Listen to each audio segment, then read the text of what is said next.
Right now, live at 5. Governor Tim Walz visits Duluth as part of his Come Civility and Peace statewide tour.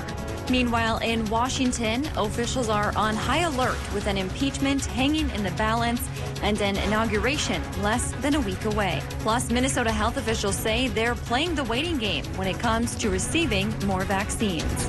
And later, there's still time to sign up to race Grandma's Marathon.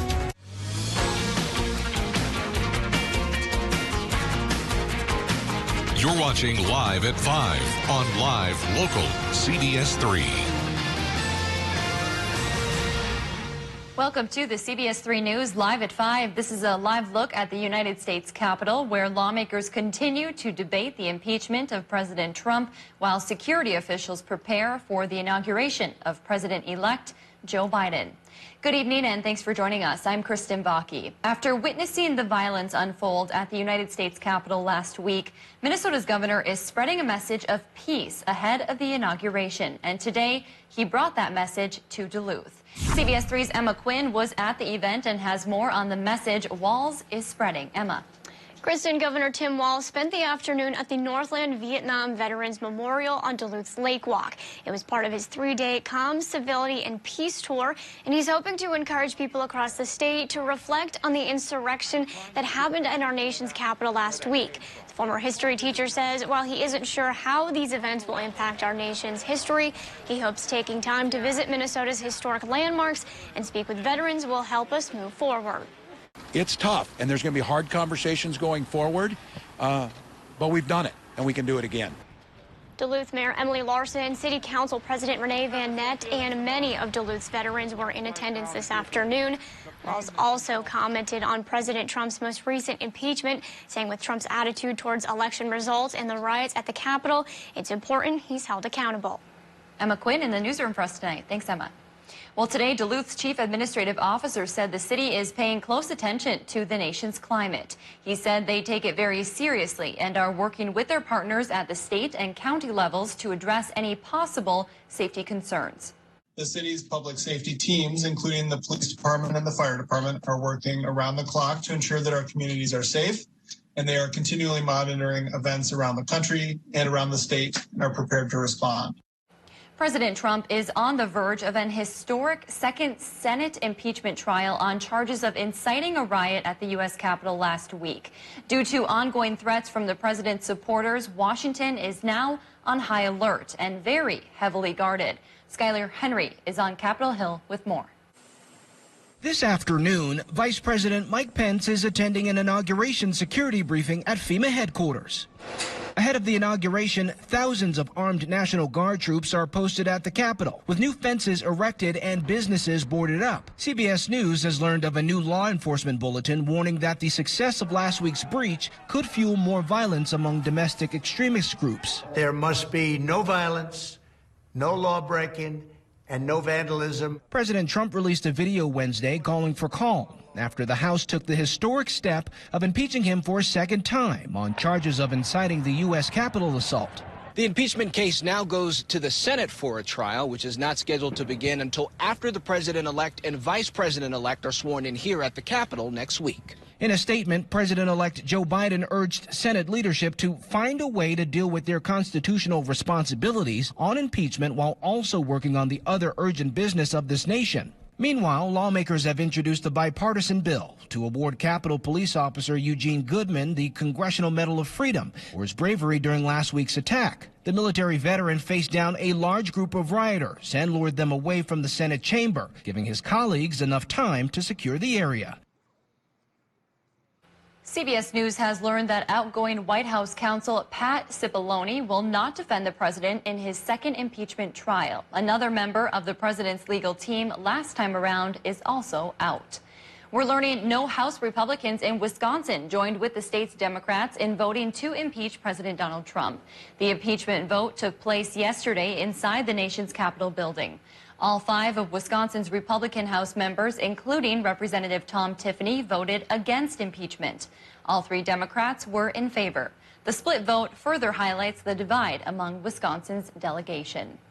More relief is on the way for Minnesota businesses impacted by COVID-19 closures. Governor Tim Walz announced today the state's Department of Revenue issued $67 million in relief payments to nearly 3,900 eligible businesses. The relief payments are part of legislation passed by state lawmakers last month. The department used sales tax filings to determine which businesses were eligible.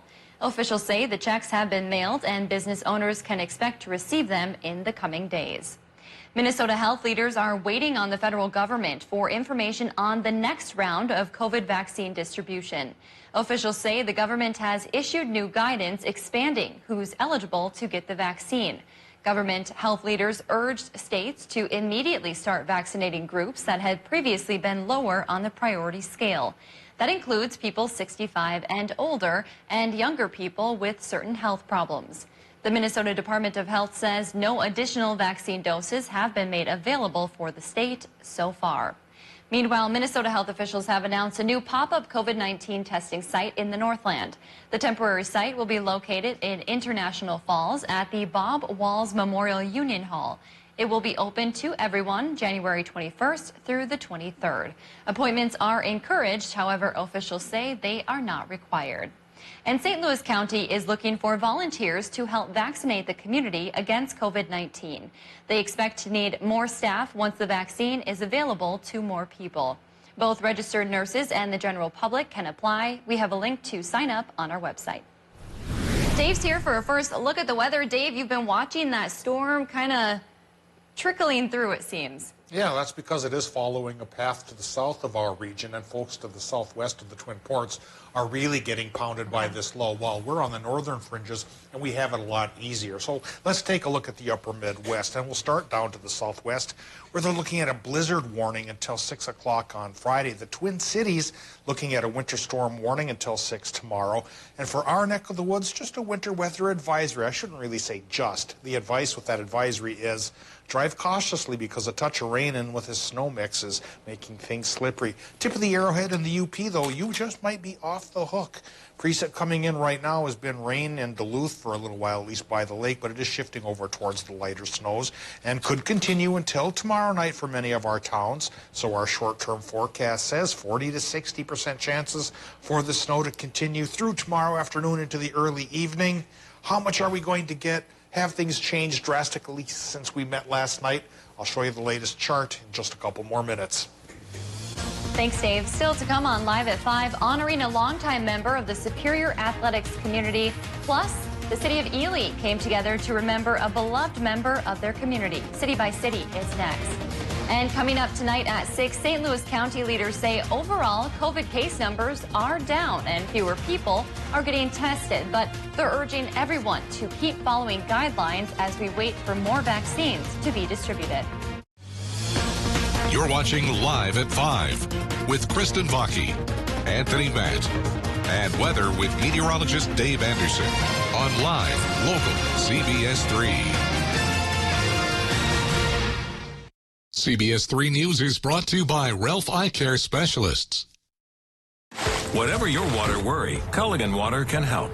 With over 40 filtration systems, including the world's best softener, no one filters more than Culligan Water. The only water that comes with a van. Contact Culligan, the local water experts.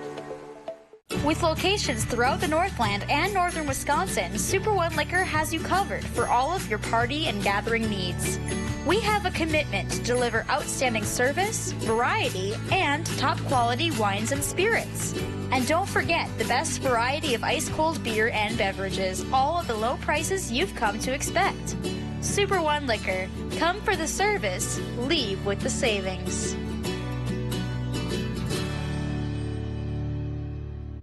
Hi, John with Prime Appliance, and this is one of the best times of the year to buy appliances because manufacturers are sending us their new models weekly, and we need the room, so we're closing out last year's models at rock-bottom prices. Save over $400 on this 30-inch wide, 20 cubic foot Whirlpool French door refrigerator in smudge-free stainless with ice and water, now just $17.29. Financing always available. Have our pros deliver and install or take it home today. Prime Appliance is the best place to buy your appliances. We're in your neighborhood with news that matters to you. For the Christmas weekend has come and gone. A 6-month search has ended in Ashland, and folks accepted a proposal to turn the broken-down palace building for 2021 was set at 17. Join us weeknights for Live at 5 as we go around the Northland city by city. Local news and local weather here on CBS3.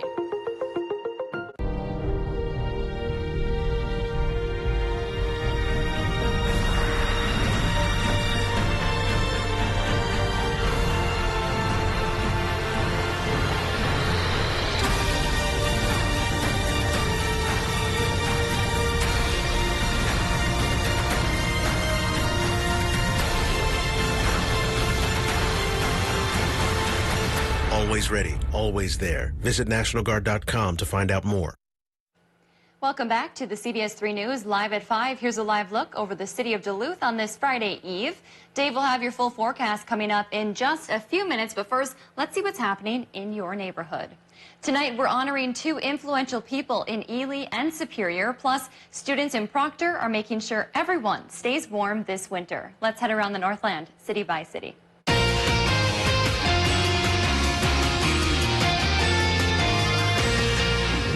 We'll start things off in Proctor, where a program at the high school is holding a mitten drive. The Outfits for Teens program is collecting and distributing mittens, which will be given between the Proctor High School's Outfits for Teens program, the Kids Closet program at Bayview Elementary, and the Damiano Center Clothing Exchange located in downtown Duluth. They plan to make the delivery January 21st. If you or someone you know could benefit from clothing items, you can contact Sarah Clive or Lynn Peterson at the email addresses on your screen.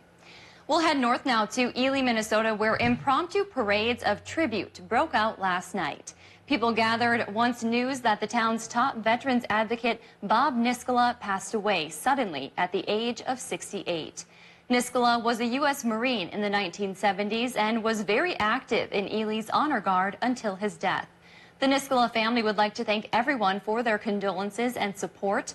At this time, a private family service will be held. There will be a celebration of life this summer. And we'll end things in Superior, where a donation of basketballs was made in honor of a well-known sports enthusiast.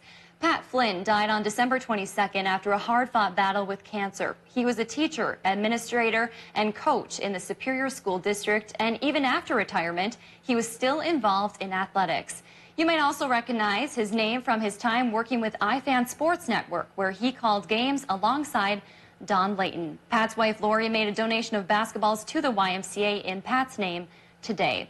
And on a personal note, I had the honor of working with Pat very early on in my career, and I will always cherish the fun times we shared and the kindness he showed.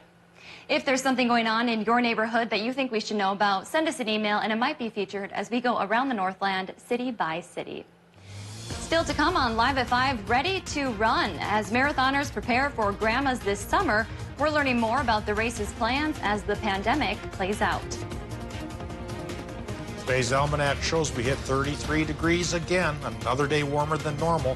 Things will start to cool down by Saturday, and that's, of course, after we shake off this snow chance, which could be with us through tomorrow night for some towns and into Saturday morning for others. We'll talk about who's going to be who coming up after our break.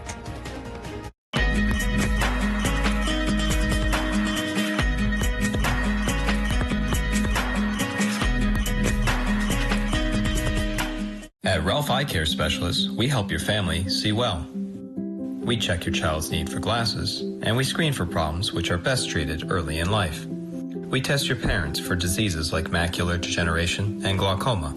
These often have no early symptoms, so regular eye exams are important. And we care for you, providing routine and emergency care for your lifetime. Call now to schedule an appointment at Ralph Eye Care Specialists.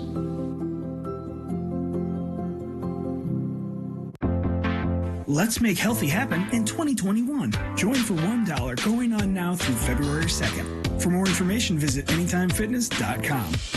For the 45th annual Grandma's Marathon, runners will be met with some changes. Most of our snowstorm is going well to our south, but we're still facing a winter weather advisory. I'll talk about how long that stays in effect tonight at 6 on Live Local CBS3. They're live, they're local. Watch the CBS3 News with Kristen Vaki and Anthony Matt tonight at 6, right after the CBS Evening News at 5:30.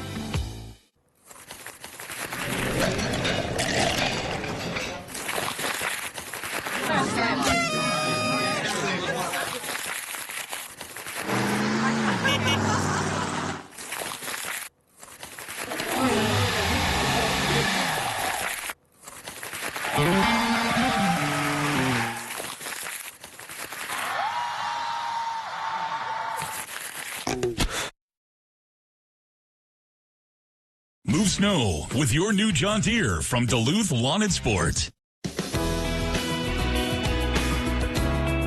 Some things are just too important to leave out of your morning routine. Make sure we aren't one of them. Live, local, CBS 3, a great way to start your day.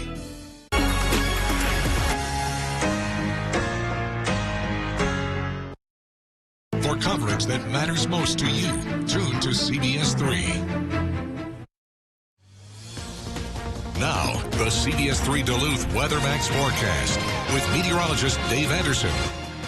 That low-pressure system we've been watching for days is focusing most of its attention on southwestern Minnesota, where they're getting a straight-up blizzard warning going on. Here in our part of the world, on the northern edge of the system, it is gentler, but it's not non-existent, although one might think it could be in the Arrowhead of Minnesota. Folks there not worrying about much of anything, may not get much of any snow, and the same deal could hold true for much of the Upper Peninsula. But for the rest of us, we're still looking at a winter weather advisory in effect through at least tomorrow evening in Minnesota and perhaps into Saturday morning for the south shore of the lake in Wisconsin. A little lake influence could take over for the south shore once we get the main body of the low gone by tomorrow night.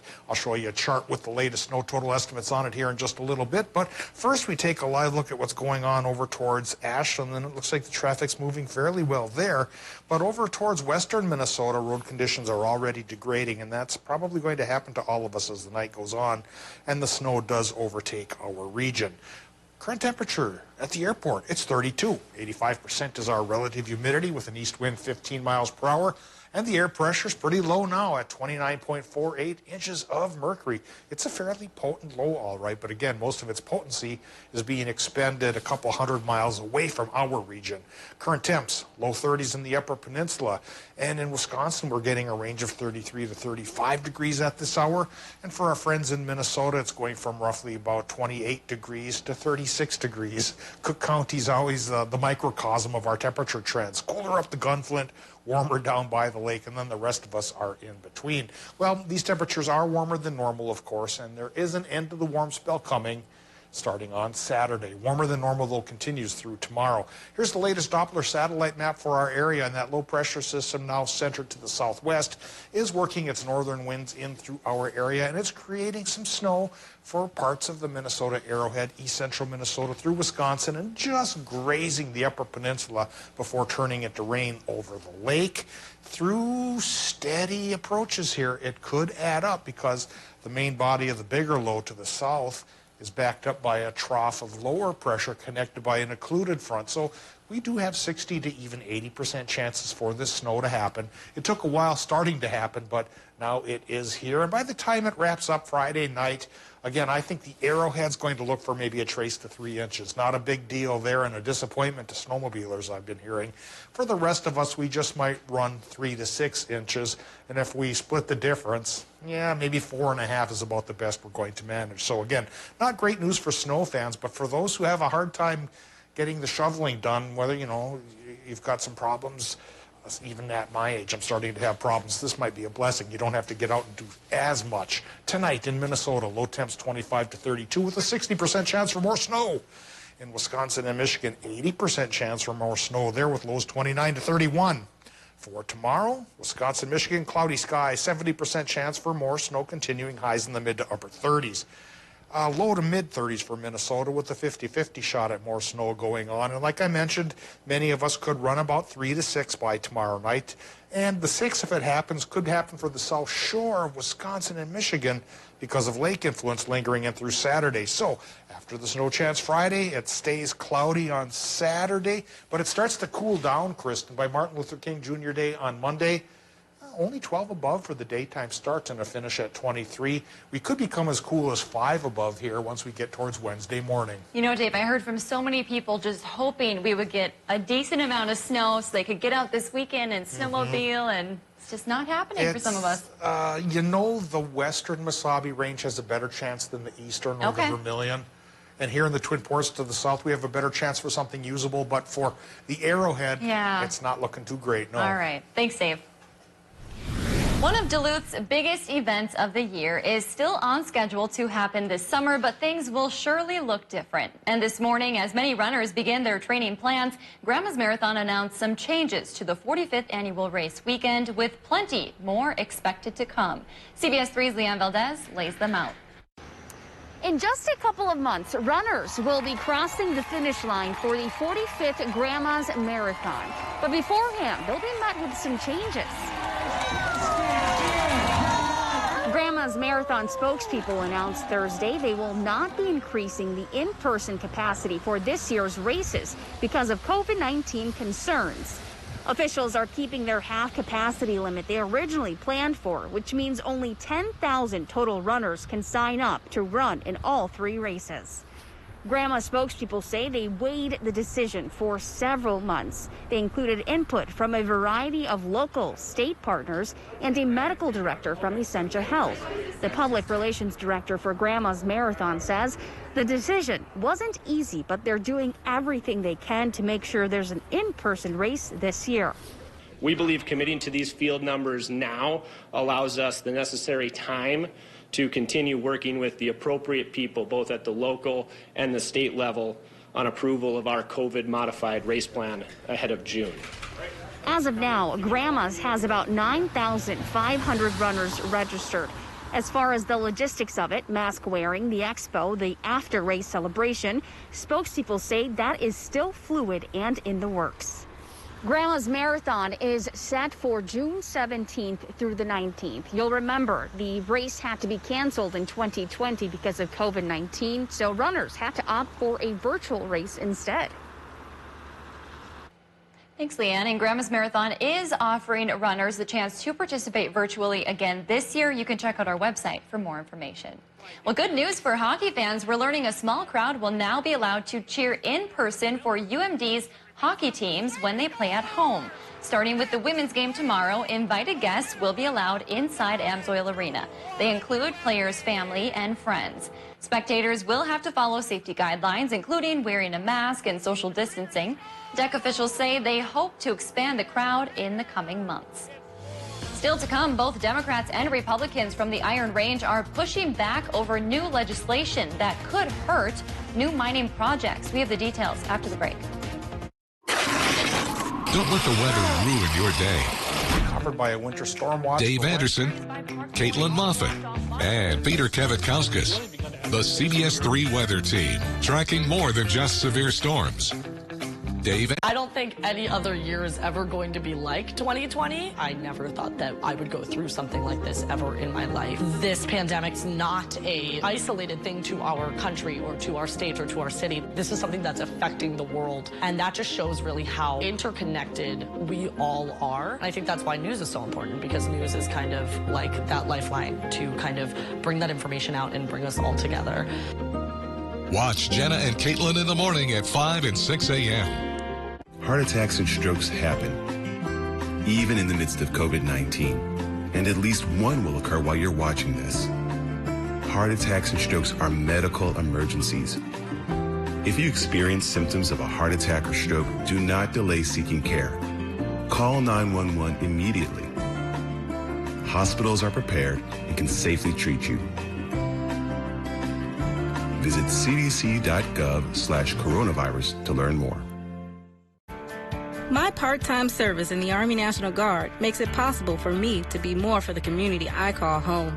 I'm a better neighbor because my service has taught me to understand how important it is to be a team player. My training helps me at work when I lead by example. My service in the Army National Guard allows me to keep my community and those I care about safe from threats. Learn more about how you too can live and serve part-time close to home by visiting NationalGuard.com. Mining. It's a part of Minnesota's history that affects everyone in the Northland still to this day. From environmental issues to economics and so much more. Join me, Kristen Baki, every Tuesday for Eye on Mining, a fair and unbiased report that answers the tough questions surrounding the world of mining. Eye on Mining with Kristen Baki. Tuesdays at 10 only on live local CBS3. Brought to you by Iron Mining Association. Epilepsy can affect anyone with a brain. It does not discriminate. If you have a brain, you can get epilepsy. But here's something that's just as important to know. Anyone with a brain can affect epilepsy. So let's use our brains to do just that. Let's change the way people think about epilepsy. To find cures. Because if all of us can get epilepsy, all of us can end epilepsy. We just need to use our brains. Let's use our brains. Let's use our brains. Let's use our brains to end epilepsy. I don't think any other year is ever going to be like 2020. I never thought that I would go through something like this ever in my life. This pandemic's not an isolated thing to our country or to our state or to our city. This is something that's affecting the world. And that just shows really how interconnected we all are. And I think that's why news is so important, because news is kind of like that lifeline to kind of bring that information out and bring us all together. Watch Jenna and Caitlin in the morning at 5 and 6 a.m. Local news and local weather here on CBS3. A follow-up to a story we first brought you yesterday. A bipartisan group of Iron Range lawmakers is firing back against proposed anti-copper nickel mining legislation. Today, Duluth Senator Jim McEwen brought forward the Prove It First legislation. Its goal is to require scientific proof that a similar mine has operated somewhere else in the United States for at least 10 years and has been closed for another 10 years without causing pollution. If passed, it could slow progress on the Polymet project in Hoyt Lakes. Now, a group of 7 state representatives and senators is saying the legislation is a thinly veiled effort to thwart new mining operations in Minnesota's mineral-rich mining region. Meanwhile, new data shows the number of people seeking unemployment aid soared last week to 965,000. That's the most since late August, and it's evidence that the resurgent virus has caused a spike in layoffs. The U.S. Labor Department issued the latest figures for jobless claims today, and their data shows the numbers remain at levels never seen until the virus struck. Coming up on the CBS Evening News, Capitol Hill becomes an armed fortress in the days leading up to Joe Biden's inauguration, as the FBI warns that state capitals around the country could also be a target. Plus, more arrests in the nationwide manhunt, including this retired firefighter accused of attacking a police officer with a fire extinguisher. And Pitch Perfect, how this creative Girl Scout is selling Samoas in the pandemic. That's all tonight here on the CBS Evening News. Change the future of medicine from the convenience of home. Join the All of Us research program to help improve health research and speed up medical breakthroughs. Visit essentialhealth.org/allofus to learn more. New name, same great service. Auto Care Collision Center has joined the CarStar family, and we're ready to serve the Northland. Call CarStar Auto Care Collision for your auto body repair needs.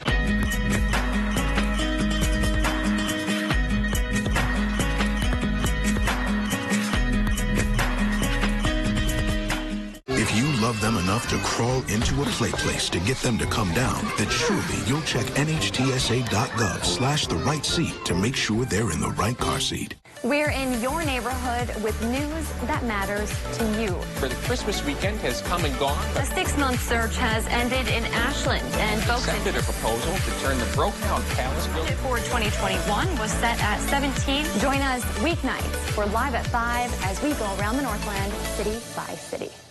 Epilepsy can affect anyone with a brain. It does not discriminate. If you have a brain, you can get epilepsy. But here's something that's just as important to know. Anyone with a brain can affect epilepsy. So let's use our brains to do just that. Let's change the way people think about epilepsy. To find cures. Because if all of us can get epilepsy, all of us can end epilepsy. We just need to use our brains. Let's use our brains. Let's use our brains. Let's use our brains to end epilepsy.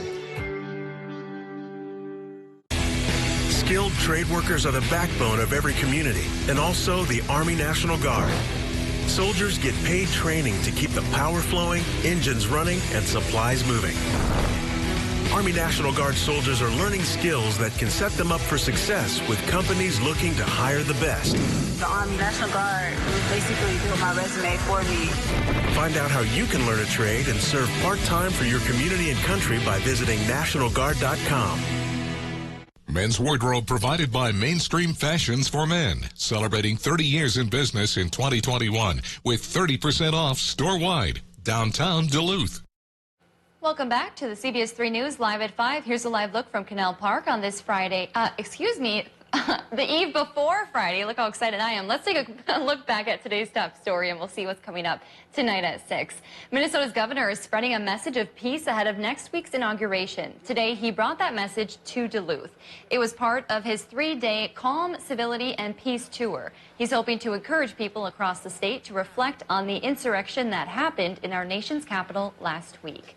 And tonight at 6, Duluth City leaders gave an update today on their response to COVID-19 and discussed the new coronavirus variant, which we now know has been found in both Minnesota and Wisconsin. Tonight at 6, we'll hear from hospital leaders about the vaccine's effectiveness against the variant and the changes they're making to protect patients. Dave, let's get a quick final look at the weather as that storm sort of lingers. Yeah, for much of the area, it does linger. Into our part of the world here, the tip of the arrowhead is off the hook, and so was the Upper Peninsula. But the rest of our region is looking at a winter weather advisory till at least 3 o'clock tomorrow afternoon. Much easier going, though, than the blizzard warning to the southwest. Taking the latest look here at the radar, the Doppler shows the snow is here for many towns and could continue. We'll have the latest updates on how much is coming at 6 o'clock. That's your news at 5. We'll see you right back here at 6.